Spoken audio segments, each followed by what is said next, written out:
They have to show that they can love our country. They have to be proud. Not like Ilhan Omar. Did you see that wise guy? You know, she's always talking about the Constitution provides me with the following.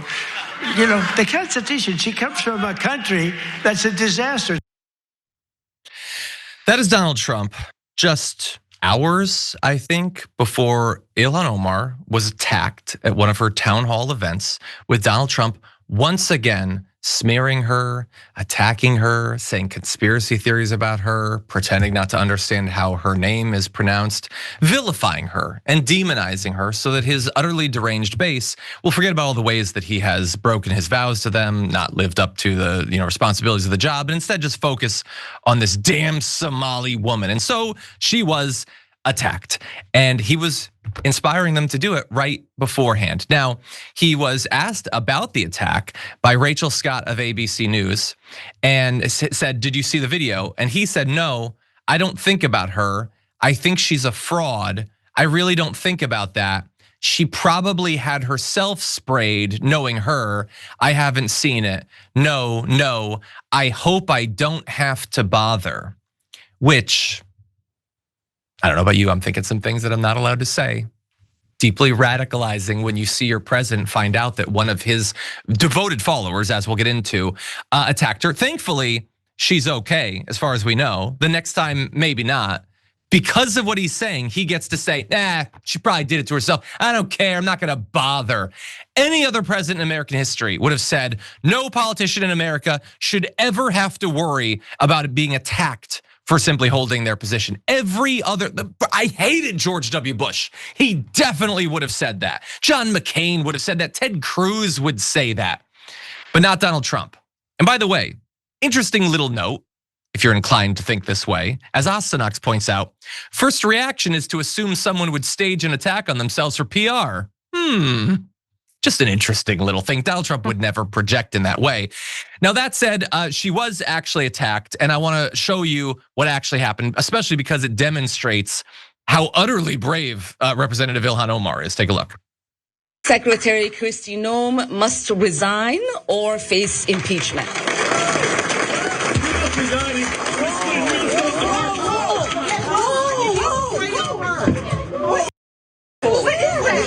I don't know. Oh my God, he sprayed something on her. I need a napkin to know nothing. No, we will continue. No. Ilhan, you need to go get checked. No, we will continue this. We're not gonna get away with it. So that was the first video that I saw that came out. The guy runs up shouting at her with a syringe in his hand and sprays the liquid on her, which could have been anything. It could have been a poison. It could have been acid. We don't know. We know that it was a strongly smelling liquid. I don't believe that it's actually been identified just yet. Maybe it was something that was dangerous and we don't yet know. But what I love about this is she doesn't back down. And I want to show you, it's even clearer in this second angle. Take a look.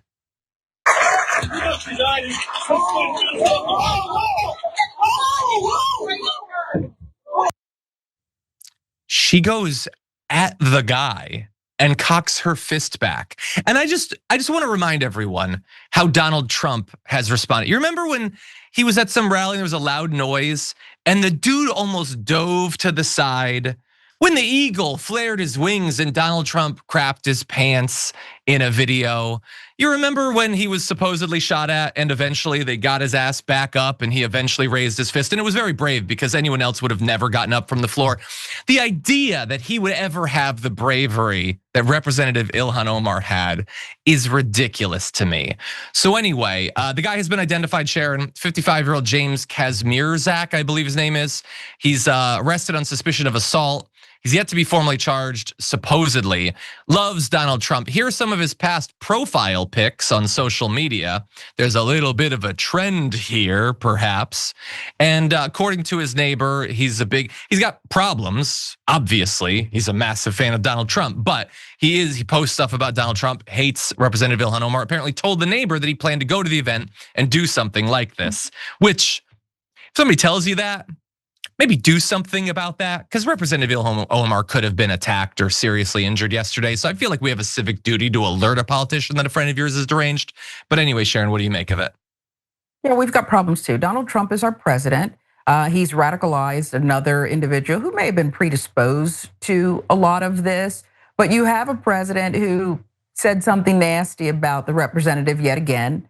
And that was the cause. The effect was somebody jumping up and spraying something in the representative's direction and trying to, at least it seemed like, want to harm her. And the fact that she was immediately in a posture where she was ready to fight, I think is brilliant. It'll be used against her because Black women are supposed to be strong and can take care of themselves. And while I believe she is strong and can take care of herself, like most of us have to, it doesn't negate the fact that an all-out war has been put upon us by Donald Trump.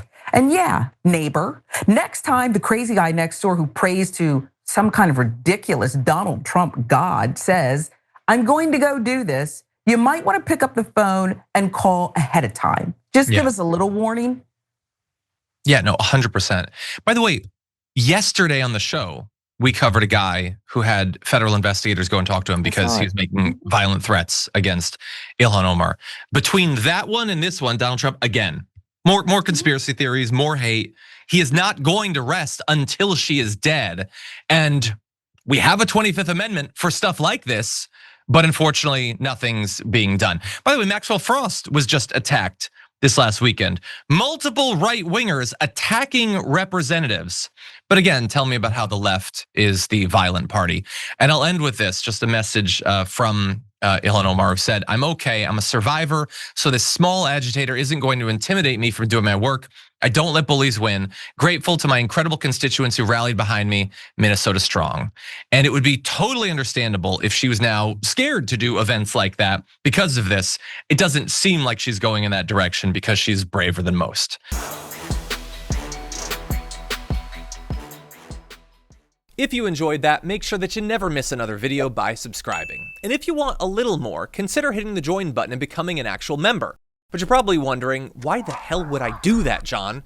First off, calm down. The stakes in this are very, very low. But also, when you click the join button and you become a member, you get access to bonus content that I make every week, and it's a ton of fun. You get access to tons of custom emojis and more besides that. By the way, if you join at tier 3, you even get access to a monthly member hangout with myself and other awesome people, and we always have a great time. By the way, you'll get all that going forward, but you also unlock years of the back catalog. That is literally 100 or more bonus clips, top 10 lists, debates, and more. What are you waiting for? Click the join button below. Your support powers our show, and we couldn't do it without you. Or at the very least, I wouldn't really want to try. Viewers like you keep me here. So thank you in advance for joining.